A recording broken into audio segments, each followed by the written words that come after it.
I think, first of all, to get more, we need to just be thankful for what we already have, especially living in this unbelievable country. In America, we call somebody poor that makes $10,000 a year. I'm sure the rest of the world would find that hard to imagine. You say, why would you call somebody poor that makes $10,000? I don't know. We're such a rich, fabulous country. It's unbelievable. In Bangladesh, the average income is $95 a year. So I'm sure they would find it strange that people would attend lectures on how to do better when probably we're doing better than almost anybody else in the world. I gave a lecture one weekend at our ranch in Clear Lake, California. Nice group of people. I get there a little bit before the Friday evening session, and I can't believe the parking area. Eldorados and Continentals and Mercedes and Ferraris and one Rolls Royce. Unbelievable. And I walk in, and here's this good-looking crowd. And my opening remarks were, ladies and gentlemen, I think the rest of the world would find it strange that we have all come here this weekend to try to figure out how to do better. Surely the rest of the world would say, I don't understand. The man in his Rolls Royce saying, I got to get to the seminar. Find out how to get another one of these. Incredible. But here we are, right? Probably doing well. But let's be thankful for where we are, because that's how good ideas start to flow. Thanksgiving for what you've already got. Here's what blocks the flow of all good information: cynicism. It's not that difficult to be a practiced cynic.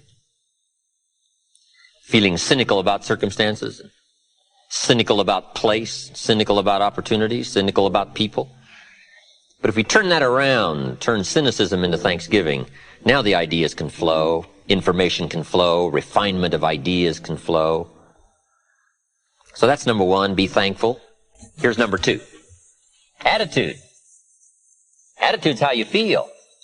First of all, we're affected by what we know. Second, we're affected by how we feel about what we know. The emotional part now. This is a major part of the 5 pieces. How I feel. Now, there's a lot of different ways to feel. Here's one. If this is all they pay, I'm not coming early and I'm not staying late on the job. Right? We call that one way to feel. Isn't that a selection process? If this is all they pay, I'm not coming early and I'm not staying late. We call that your choice of attitude. Now, do you think that attitude, if you kept it for the next 5 years, would greatly affect your fortunes? The answer is, of course. You cannot escape the accumulated effect of the selection of your attitude. You can't escape it.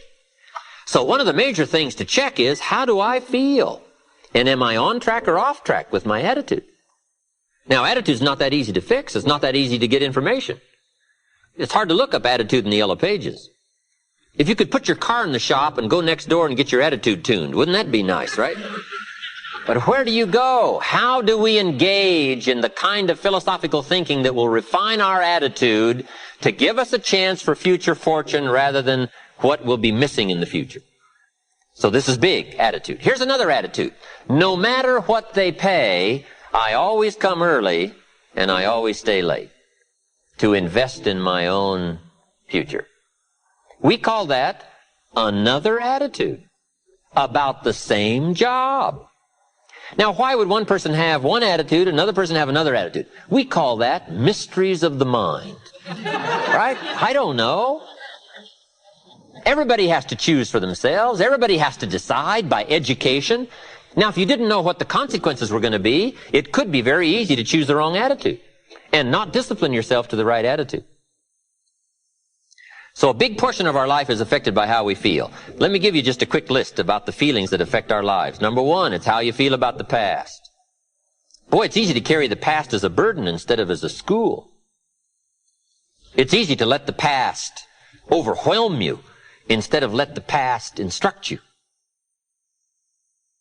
How to feel about the past hurts and the past losses and the past difficulties and the times you failed and the times it didn't work. The accumulation of all of that. How you feel about that is going to greatly affect your future in your life. One of the major things that affects your life is how you feel about the future. Our life is affected by 2 major things. One is price and the other is promise. And it's not that easy to pay the price if you can't see the promise. I think kids are having problems these days, trying to pay the price because they can't see the promise. But all of us wouldn't mind paying the price if we could have a clear view of tomorrow, next week, next month, next year. If we had the high assurance with great probability of how it's going to work out, do you think we would hesitate to pay? The answer is no. But everybody hesitates to pay if the future isn't clear.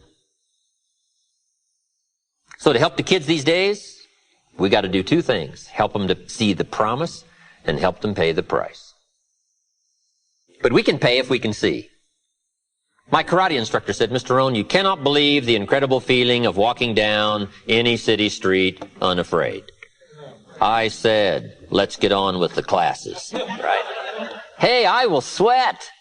I will put myself through the paces, right? What would we do for an extraordinary promise? Answer, the most unbelievable things. Would you crack the books? Would you burn the midnight oil?